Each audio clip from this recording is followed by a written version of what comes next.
हाँ जी, नमस्कार। आज की बहुत ही इम्पॉर्टेंट क्लास में हम बात करेंगे एनवायरनमेंट की। So what is environment? देखिए, जो वर्ड एनवायरनमेंट है वो फ्रेंच वर्ड से लिया गया है, एनविरोनर। एनविरोनर का क्या मतलब है? दैट इज़ एनसर्कल, ठीक है, या सराउंडिंग्स।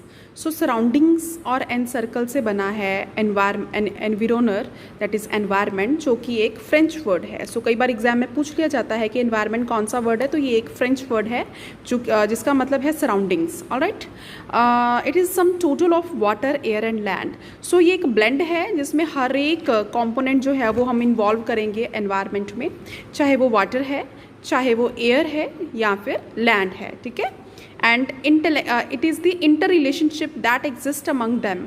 और ये इन तीनों का आपस में इंटर रिलेशनशिप है, एक दूसरे के ऊपर डिपेंडेंट है, वाटर, एयर एंड लैंड। और इसमें एग्जिस्ट करने वाले कंपोनेंट सारे, और इसमें जितने भी आपके ह्यूमन बींग्स हैं, है ना, और जितने भी आपकी लिविंग क्रिएचर्स हैं, लिविंग ऑर्गेनिजम्स हैं, कोई भी किसी भी तरीके का मटीरियल है, वो सारी इसकी क्या है? सराउंडिंग्स है। सो एनवायरनमेंट जो है वो सराउंडिंग्स है अपने आसपास की, जिसमें हर एक कंपोनेंट को हम इन्वॉल्व करते हैं। सो सबसे ज़रूरी चीज़ है जो आप लोगों को पता होनी चाहिए, जिस पे क्वेश्चन आ सकता है। एक तो क्वेश्चन आ सकता है कि एनवायरनमेंट जो है वो कौन सा वर्ड है? ये फ्रेंच वर्ड है जिसका मतलब सराउंडिंग और एनसर्कल है, और ये ब्लेंड है वाटर, एयर एंड लैंड का। इसके कंपोनेंट्स कौन कौन से हैं? एनवायरनमेंट के कंपोनेंट्स की हम बात करेंगे तो 4 इसके मेन कंपोनेंट्स हैं स्टूडेंट्स, जिसमें सबसे पहले बायोस्फीयर है। बायोस्फीयर, देखिए, बायो वर्ड जो है वो लिविंग क्रिएचर्स को इन्वॉल्व करता है अपने आप में, तो बायोस्फीयर का मतलब है जिसमें लिविंग थिंग्स होती हैं। लिथोस्फीयर, लिथो का मतलब, लिथो किसको बोलते हैं? ये पत्थर को बोलते हैं। सो लैंड से रिलेट करता है लिथो। देन एटमोस्फीयर, एटमोस्फीयर माने एयर, ठीक है। देन हाइड्रोस्फीयर, हाइड्रो क्या होता है? हाइड्रो माने वाटर। सो इस चीज़ को आप ध्यान में रखेंगे कि जो एनवायरनमेंट है उसके 4 कंपोनेंट्स हैं, biosphere, lithosphere, atmosphere and hydrosphere. इन सब का अपना अपना मायना है। बायो का मतलब लिविंग, लिथो मतलब पत्थर या लैंड, एटमोस्फीयर एयर को बोलते हैं, हाइड्रोस्फीयर, हाइड्रो क्या है? हाइड्रो वाटर है। सो बायोस्फीयर, एक एक करके हम सारी की सारी लेयर्स को, सारे स्फीयर्स को अच्छे से करेंगे स्टूडेंट्स। सो बायोस्फीयर जो है वो रिलेटिवली थिन लेयर है, पतली लेयर है धरती की, बायोस्फीयर, और जिसमें लाइफ एग्जिस्ट करती है। This is very much important, paper में पूछा जा सकता है ऐसी स्फीयर का नाम बताएं जिसमें लाइफ एग्जिस्ट करती है, तो लाइफ एग्जिस्ट करती है बायोस्फीयर में। So with in it air, water, rocks, soil and the living creatures form structural and functional ecological units। तो इसमें बायोस्फीयर में आपके लैंड हो गई, एयर हो गया, वाटर हो गई, रॉक्स हो गई, मिट्टी हो गई मतलब सॉइल हो गई, इन सब का हम सब लिविंग और लिविंग क्रिएचर्स हो गए, इन सब का ब्लेंड जो है वो आपका बायोस्फीयर में आ जाएगा। तो बड़े ही ध्यान से आप प्लीज़, मैं जानबूझ के मैंने कैमरा स्टिल किया हुआ कि बड़े ध्यान से आप इन चीज़ों को समझिए और अपने डेली की रूटीन में इसको आप रिवाइज करें, क्योंकि इनमें से क्वेश्चन आना बहुत ही ज़्यादा पॉसिबिलिटी है इनमें से क्वेश्चन आने की। अब हम बात करेंगे स्टूडेंट्स और किन खूबियों से जाना जाता है बायोस्फीयर को।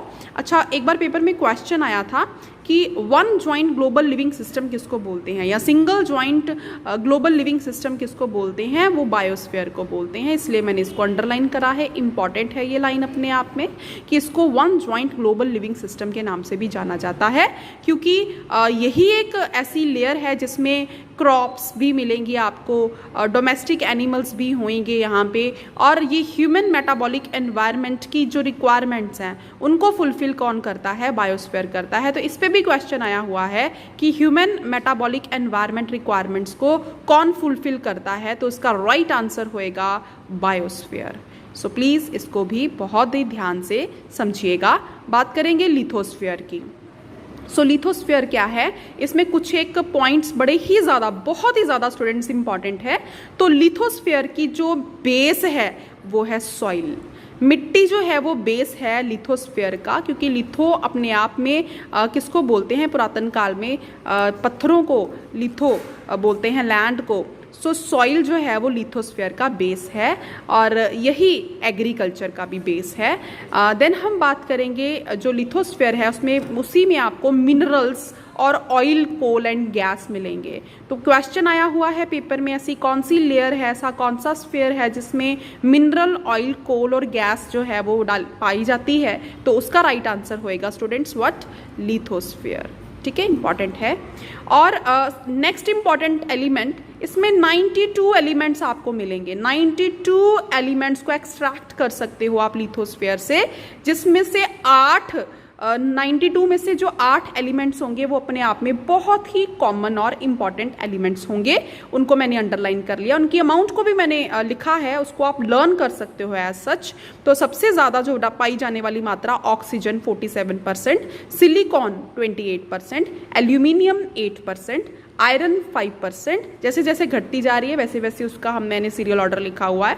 Sodium 4%, magnesium 4%, potassium 4% and calcium 4%। So learn करना आप लोगों के लिए आसान हो जाएगा, क्योंकि पिछले जो 4 है वो तो 4% ही है ना। पोटाशियम हो गया, कैल्शियम हो गया, सोडियम और मैग्नीशियम। लर्न करने वाले कौन से हैं? ऑक्सीजन तो वैसे लर्न हो जाएगा, 47% है सबसे ज़्यादा। सिलिकॉन 28% है, 8 याद रख लेना। एल्यूमिनियम 8% है, देन उसके बाद आयरन 5% है। सो ये 8 एलिमेंट्स जो हैं वो पाए जाते हैं आपके लिथोस्फीयर में। वैसे तो 92 पाए जाते हैं, लेकिन 8 कॉमन पाए जाते हैं, उसका हमने जिक्र किया। क्वेश्चन अगर आया तो इनमें से आएगा आपको, ठीक है। प्लीज़ इसको अच्छे से कर लेना, ये भी इम्पॉर्टेंट है। देन हम बात करेंगे किसकी? एटमोसफियर की। So oxygen which is required for human respiration is obtain from atmosphere. So oxygen जो कि आपकी सांस लेने के लिए ज़रूरी है, वो कहाँ से मिलती है? वो आपको एटमोसफियर से मिलती है। अगर क्वेश्चन आ जाए तो प्लीज़ याद रखें आप। देन हम बात करेंगे कि जो एटमोसफियर है उसको प्रोटेक्टिव शेल्फ ऑफ अर्थ भी बोला जाता है। इस पर क्वेश्चन आया हुआ है स्टूडेंट्स कि प्रोटेक्टिव शेल्फ किसको बोला जाता है? अर्थ की वो एटमोसफियर को बोला जाता है। इट इज़ इम्पॉर्टेंट, ये आपको पता होना चाहिए। देन हम बात करेंगे, देखिए मैंने एक डायग्राम बनाया है जिसमें से कितने ही सारे क्वेश्चंस निकलते हैं। हमने जो धरती है उसकी अलग अलग लेयर्स को मैंने सेग्रीगेट करा है आपको समझाने के लिए। तो सबसे पहले 10 से 16 किलोमीटर की दूरी में कौन सी सबसे पहले स्फीयर जो पाई जाती है वो ट्रोपोस्फीयर है। और इसके बीच में से ये जो लाइन देख रहे हो गुजर रही है जो, उसको ट्रोपोपोज लाइन बोलते हैं, ठीक है। सो धरती के 10 से 16 किलोमीटर की जो डिस्टेंस है उसमें आपको ट्रोपोस्फीयर पाई जाती है। उसके बाद बारी आती है स्ट्रेटोस्फीयर की। जो स्ट्रेटोस्फीयर है वो 16 किलोमीटर के बाद, मतलब कि 20 से 22 किलोमीटर की जो डिस्टेंस है उसमें आपकी स्ट्रेटोस्फीयर पाई जाती है। और जो ओजोन है उसकी मैक्सिमम कंस्ट्रक्शन होती है स्ट्रेटोस्फीयर में। ये 2 क्वेश्चन निकलते हैं इसमें से, एक तो 20 और 22 किलोमीटर के डिस्टेंस में पाई जाती है स्ट्रेटोस्फीयर। दूसरा मैक्सिमम कंस्ट्रक्शन ओजोन की कहाँ होती है? स्ट्रेटोस्फीयर में होती है। देन तीसरा, एरोप्लेन्स जो हैं वो भी स्ट्रेटोस्फीयर में ही उड़ाए जाते हैं। एरोप्लेन की उड़ने का जो स्फीयर है वो भी स्ट्रेटोस्फीयर है। और देन हम बात करेंगे मेसोस्फीयर की, जो कि 50 किलोमीटर से 80 किलोमीटर की डिस्टेंस में पाई जाती है। और इन दोनों के बीच की लाइन्स को क्या बोलेंगे? मेसोपोज लाइन बोलेंगे। और लास्ट में आती है आपकी थर्मोस्फीयर। सो प्लीज़ इसको बड़े ध्यान से आपने समझना है। ट्रोपोस्फीयर है स्टूडेंट्स, स्ट्रेटोस्फीयर है, मेसोस्फीयर है, थर्मोस्फीयर है। आप इस तरीके से भी याद कर सकते हैं इसको, TSMT, ठीक है। Troposphere, stratosphere, mesosphere and thermosphere, टसमट, ठीक है। इस तरीके से लर्न कर सकते हैं आप। देन ये तो धरती का सरफेस है, सरफेस ऑफ अर्थ। और सबसे नीचे कौन सी एयर पाई जाती है? दैट इज द नाइट्रोजन, ठीक है। अब एक और इंपॉर्टेंट क्वेश्चन, जो जेड स्ट्रीम है, वैसे ही अगर आपको पूछ लिया जाए जेड स्ट्रीम जो है वो कितने किलोमीटर की डिस्टेंस में पाया जाता है? 9 से 13 किलोमीटर। वेरी वेरी इंपॉर्टेंट, इसको डीपली जानने की ज़रूरत नहीं है, बट ये जानना ज़रूरी है जो जेड स्ट्रीम है वो 9 से 13 किलोमीटर की दूरी में पाई जाती है। चलिए बात करेंगे हम हाइड्रोस्फीयर की। सो हाइड्रोस्फीयर में भी कुछ एक इंपॉर्टेंट क्वेश्चंस निकलते हैं। ये तो नाम से ही क्लियर है, हाइड्रो माने पानी। सो 3/4 धरती का जो सरफेस है वो किसने ढका हुआ है? वो वाटर ने ढका हुआ है। स्टूडेंट्स आपको पता है 3/4 माने 75%। सो अर्थ के 75% एरिया में आपको क्या मिलेगा? आपको वाटर मिलेगा। और हम उसको यूज़ कर सकते हैं ड्रिंकिंग पर्पस के लिए, वॉशिंग के लिए, कुकिंग के लिए, एग्रीकल्चर के लिए, इंडस्ट्रियल यूज़ के लिए, ठीक है। सो इतना सा आपको हाइड्रोस्फीयर के बारे में भी जानना है। अब सबसे ज़रूरी एक क्वेश्चन तो आना ही आना है, सबसे ज़रूरी बात, एनवायरमेंटल इंस्टीट्यूशंस। सो वाइल्ड लाइफ इंस्टीट्यूशन, ये थोड़े मेमोराइजेशन बेस्ड हैं जो कि याद ही करने हैं आपको as such. Wild life institution of India कहाँ पे है? देहरादून में है। इंपॉर्टेंट, प्लीज लर्न कर लेना। Wild life institution of India Dehradun में है। Botanical survey of India Calcutta में पाया जाता है। जूलॉजिकल सर्वे ऑफ इंडिया भी कैलकाटा में पाया जाता है। सो इससे लर्न रखना, याद रखना, survey of India, so Calcutta, zoological हो या बोटेनिकल हो, ठीक है।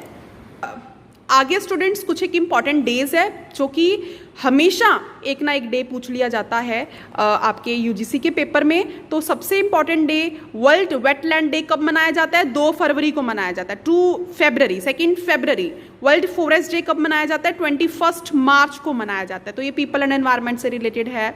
वर्ल्ड वाटर डे कब मनाया जाता है? 22 मार्च को मनाया जाता है। वर्ल्ड अर्थ डे कब मनाया जाता है? 22 अप्रैल से मनाया जाता है। अच्छा, मैं पता कैसे याद करती थी? मैं ऐसे याद करती थी, पहले पानी दिया, धरती को पानी दिया 22 मार्च को, तो उसके बाद धीरे धीरे पौधे उगने शुरू हुए, तो 22 अप्रैल तक अर्थ डे हो गया, मतलब ना इस तरीके से। आप किसी तरीके के भी एक सिंक्रोनाइजेशन कर सकते हो चीज़ों को लर्न करने के लिए। मैं इस तरीके से भी लर्न कर लेती थी, एक लड़ी सी बना के लर्न कर लेती थी, या पहला अक्षर जो है वो उठा लिया जाता था किसी भी अल्फ़ाबेट का, उसका एक अल्फ़ाबेट का एक वर्ड बना लेती थी, जिससे लर्न हो जाती थी चीज़ें। तो आप भी ऐसे कर सकते हो। देन हम बात करेंगे वर्ल्ड अर्थ डे की 22 April students. Then international biodiversity day कब मनाया जाता है? 22 मई को मनाया जाता है। वर्ल्ड एनवायरनमेंट डे जो है वो 5 जून को, दिस इज इंपॉर्टेंट, अभी निकल के गया है। वर्ल्ड एनवायरनमेंट डे कब मनाया जाता है? 5 जून को मनाया जाता है। तो ये जो मैंने आपको दिया है इसको अच्छे से कॉपी पे नोट डाउन कर लीजिए, उसको याद कर लीजिए, इंस्टीट्यूशंस भी और इंपॉर्टेंट डेज भी। आज का जो लेक्चर आपने सुना है इसमें बहुत सारे इंपॉर्टेंट क्वेश्चंस निकलते हैं, इसको बहुत ध्यान से जो है वो आप सुनिए, लर्न कीजिए और देखिए। मेरे चैनल को लाइक कीजिए, सब्सक्राइब कीजिए, शेयर कीजिए, ताकि और भी आपके जैसे स्टूडेंट्स जो हैं वो इसका फ़ायदा उठा सकें। Thank you so much. Next lecture में मिलेंगे और भी इंपॉर्टेंट क्वेश्चंस के साथ। Think, believe and win. सोचिए, अपने आप पर विश्वास रखिए और जीत हासिल कीजिए।